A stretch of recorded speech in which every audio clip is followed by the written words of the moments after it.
Percy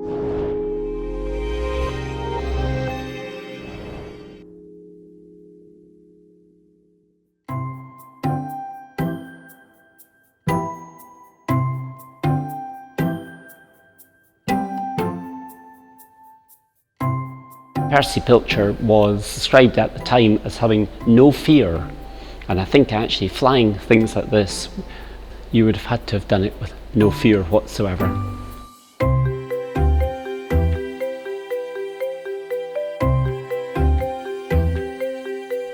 Pilcher's Hawk is the oldest flying machine that survives in this country. It was finished by March 1896.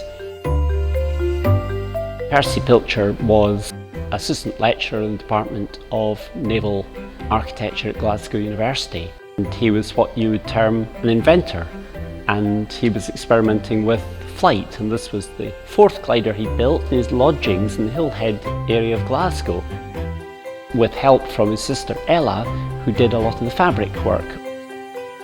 He experimented at Cardross, where he would jump off the side of the hill, fly for 100 yards and land, but each time he did this he understood more about the control of aircraft.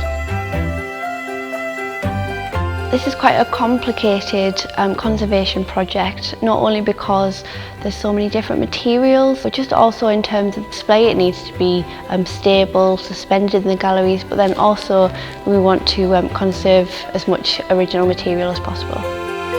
You really get a good understanding of the object, the material, when you're looking at it up close, and it really helps to understand the object's needs.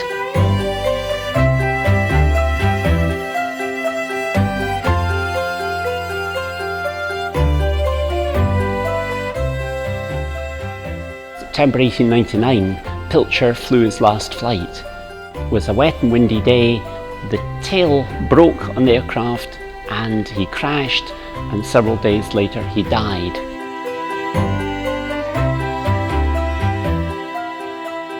He had in mind to eventually fit an engine to it, and the Wright brothers acknowledged the experience of Percy Pilcher in learning lessons which allowed them to build a powered flight aircraft.